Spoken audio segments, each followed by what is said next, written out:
Je, umewahi kukaa ukajiuliza, kwa nini wengine wakionekana tu watu wanacheka, wanatabasamu, wanawakaribia, wanataka kuwa nao karibu, lakini wewe ukionekana watu wananyamaza, wanageuza macho au wanakaa kimya? Leo tunazungumzia siri ya kupendwa na watu, lakini si kwa kujipendekeza au kujifanya. Tunazungumzia nguvu ya ndani inayotoka kwenye moyo safi, roho ya heshima na akili inayojua kusoma watu. Sanaa ya kuvuta mioyo bila kusema neno lolote.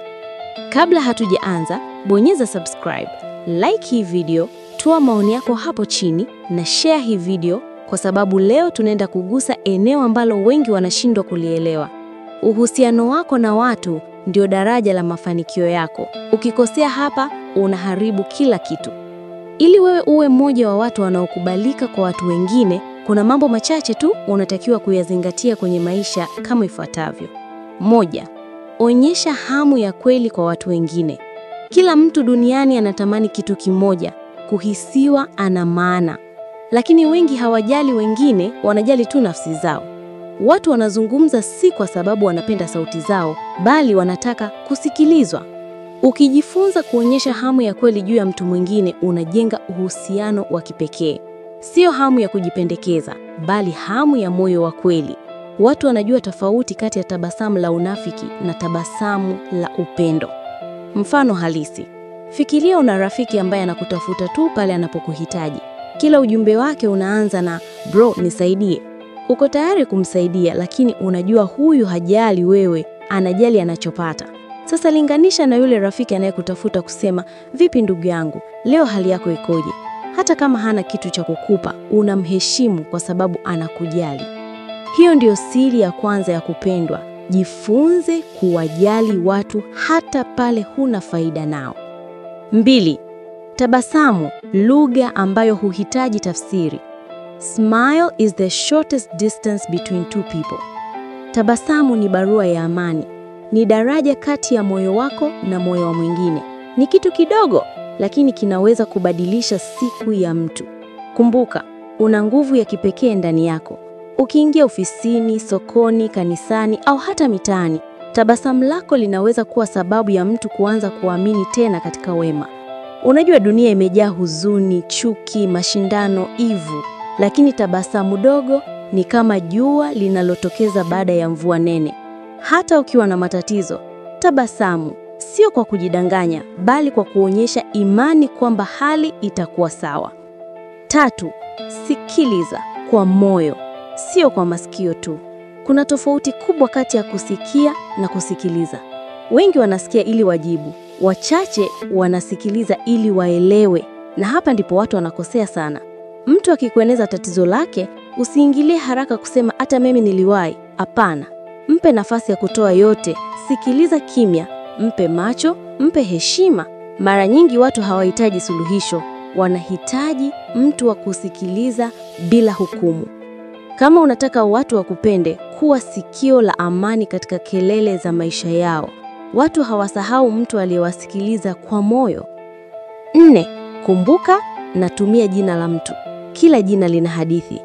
Mtu akikusikia ukitamka jina lake kwa heshima, anajisikia kuthaminiwa.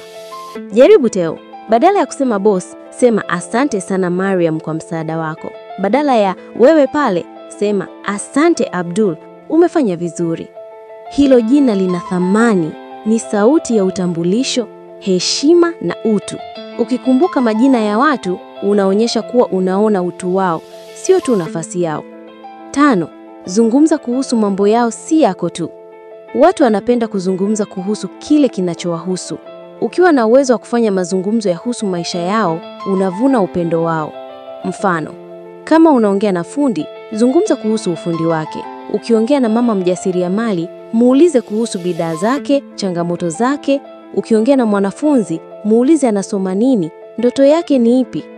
Watu hawapendi kujisikia wadogo. Unapowauliza kuhusu mambo yao, unaonyesha kuwa unawaheshimu. 6. Fanya mtu ajisikie muhimu kwa dhati. Kila mtu anapigana vita ndani ambavyo huvijui.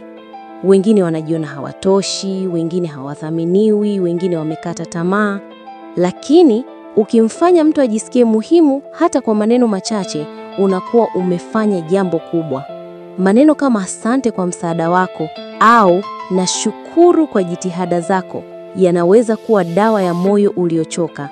Usisubiri kuwa mkubwa kumpa mtu mwingine heshima. Heshima si cheo, ni tabia. Watu watakupenda si kwa maneno yako, bali kwa jinsi unavyowafanya wajisikie. Siri kuu: kuvuta watu bila kujipendekeza. Usijaribu kuwa mtu mwingine ili upendwe. Watu wanapenda uhalisia. Watu wanachoka na uso bandai, lakini wanapenda moyo wa kweli. Jifunze kuwa mtu wa amani, mtu anayeheshimu, anayetabasamu, anayejali. Watu wanavutiwa na wale wanaowapa hisia nzuri, si wale wanaojisifia. Watu hawatakumbuka mavazi yako, gari lako, wala pesa zako. Watakumbuka jinsi ulivyowafanya wajisikie. Kwa hiyo, kama unataka kupendwa, usianze kwa kutafuta upendo, anza kwa kutoa upendo. Usisubiri kuheshimiwa, anza kuheshimu. Usisubiri kueleweka, anza kuelewa. Kila mtu unayemkutana naye ni mtu muhimu, mpe nafasi hiyo. Na kumbuka maneno haya: you can make more friends in 2 months by being interested in other people than in 2 years by trying to get people interested in you. Yaani, utapata marafiki wengi zaidi kwa kuwajali watu kuliko kwa kujitahidi watu wakujali wewe. Kwa hiyo, toka leo kuwa nuru ndogo katika maisha ya mtu mwingine. Hiyo ndio siri ya kupendwa bila kujipendekeza. Bonyeza subscribe, like hii video, share na mtu unayejali na niandikie hapo chini maoni yako. Ni sehemu gani ya leo imekugusa zaidi? Asante kwa kutazama na kutakia moyo wa upendo, heshima na amani. Tukutane kwenye video inayofuata ambapo tutajadili jinsi ya kushawishi watu bila mabishano. Kumbuka, kila tabasamu lako linaweza kuwa jibu la maombi ya mtu mwingine.